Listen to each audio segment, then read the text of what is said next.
Love that teaches you to see. A philosophical love story. In a quiet coastal town where the days drifted gently like tides, there lived a young woman named Elara. She worked at a small bookstore near the edge of the sea. People often came there to escape the noise of life, but for Elara, the bookstore was not an escape. It was her world, a world of stories, fragile dreams, and quiet truths. Elara believed that love was something loud and obvious, something that arrived like a firework, bright, intense, impossible to ignore. She had never experienced anything else, so she assumed that was the only way love could exist. But life, as always, had a different lesson to teach. Every morning, a young man named Leo visited the bookstore. He was quiet, almost invisible, the kind of person the world forgets to notice. He didn't come to impress or to be noticed.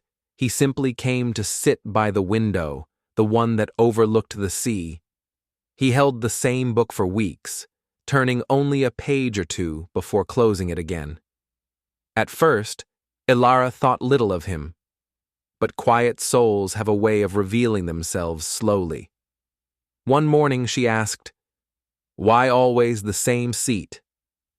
Leo looked at the sea and said, "Because it changes every day.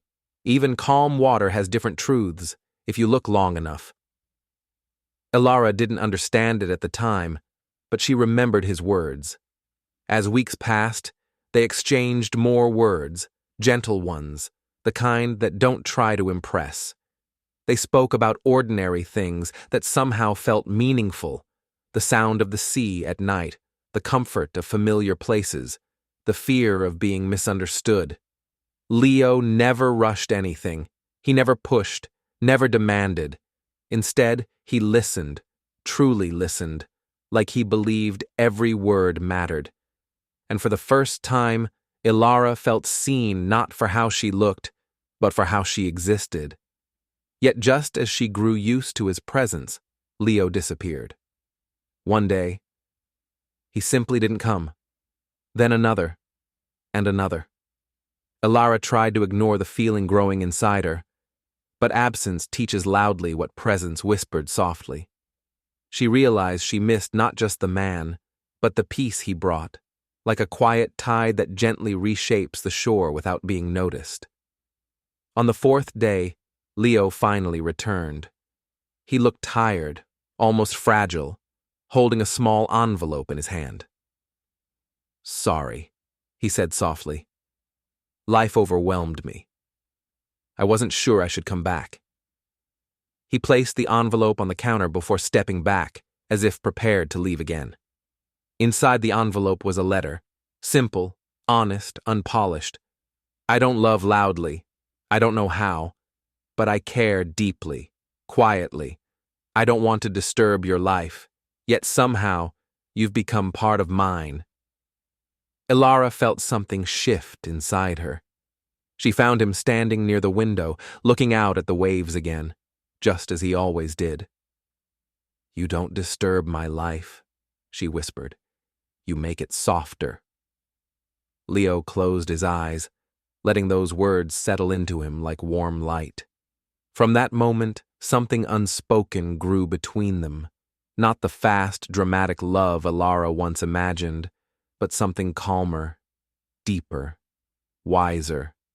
They spent their days in quiet connection, sometimes talking, sometimes sitting in silence, sometimes sharing thoughts that had no clear beginning or end.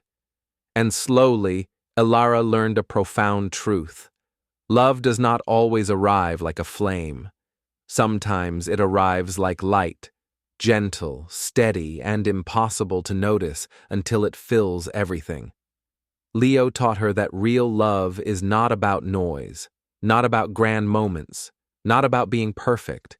Real love is presence, a hand that stays even when it trembles, a heart that listens even when the world is loud, a soul that chooses you quietly every day. One evening, as they sat by the window watching the sunset melt into the sea, Leo said, Love is not something you find, it's something you learn to see. Elara finally understood. She had spent years waiting for a love that shouted, but the love she truly needed was the one that whispered. A love that teaches, a love that steadies, a love that stays. And in that silent, gentle companionship, both of their lives began to bloom, not with fireworks, but with the kind of peace that feels like coming home.